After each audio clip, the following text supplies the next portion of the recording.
an investigation by Lord Drainlid TV.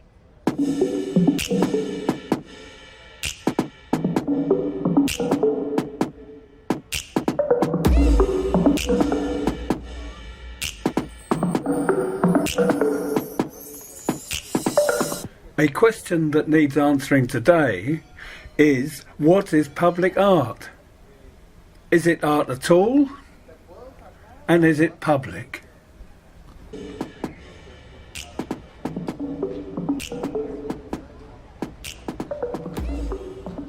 Apart from taking the opportunity to badger their local MP, the crowd is gathered here today to witness the unveiling of a block of granite commemorating the rules of football.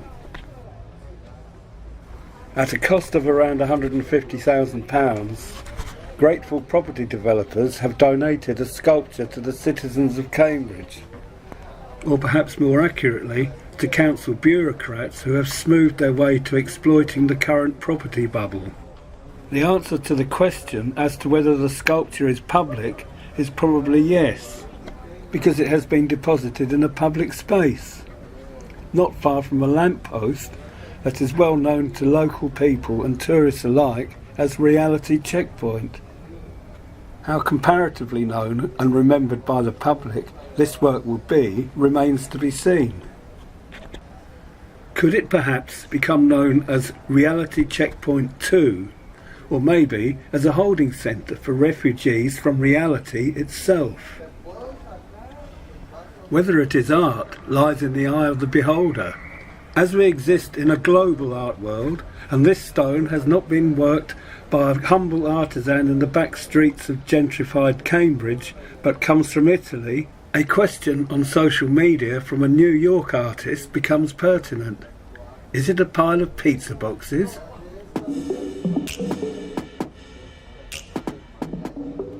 But let's leave the speeches by the great and the good on Parker's piece to consider another slightly different piece of public art in the nearby Corn Exchange.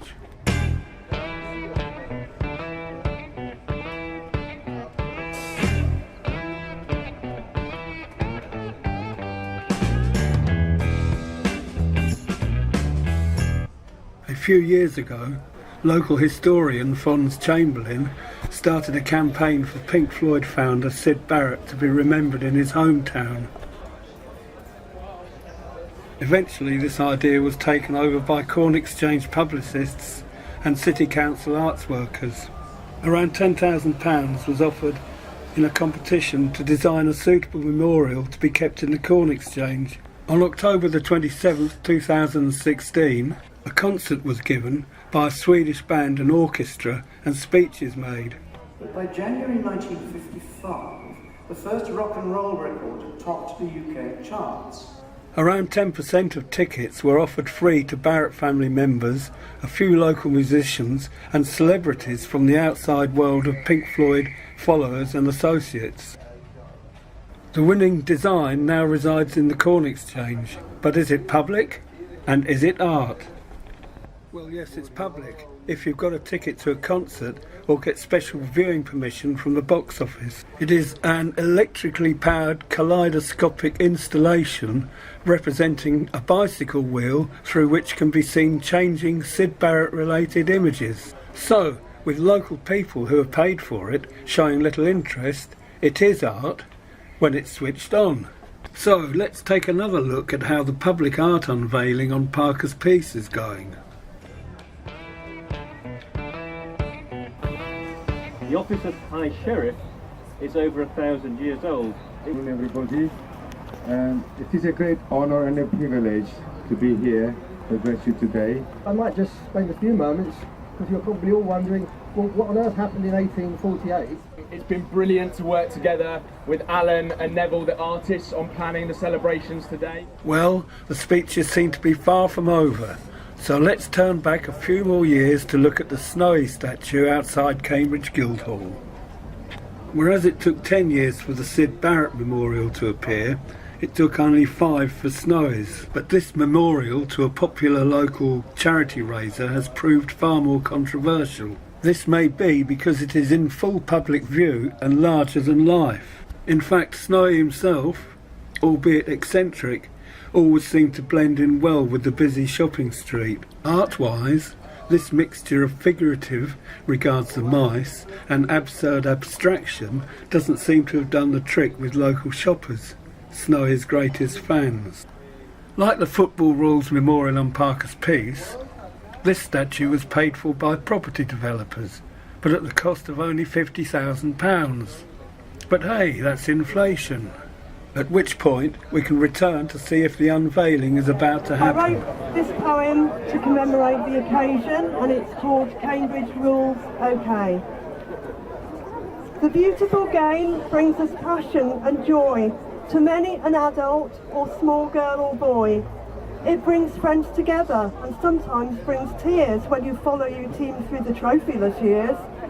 But mostly... It seems the unveiling is still a little way off.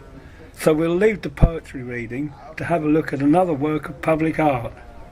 Not far from Parker's Peace, along Mill Road, is Ditchburn Place. Now a City Council housing scheme, this was once a workhouse, then a maternity hospital. In the early 1990s, a controversial water feature was installed here by community arts workers. Resembling to many a mid-20th century public house gents urinal, the price to poll taxpayers was perhaps around £40,000. It's in the front garden here.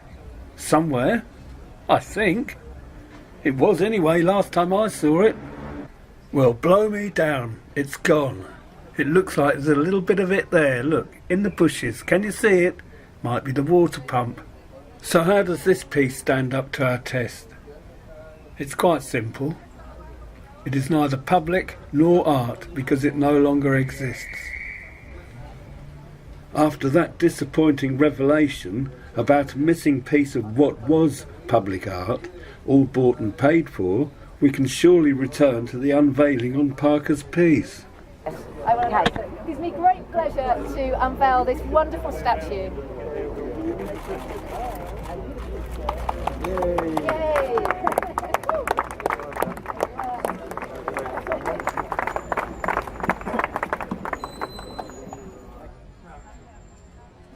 Postscript. Martin has contacted us from British Columbia.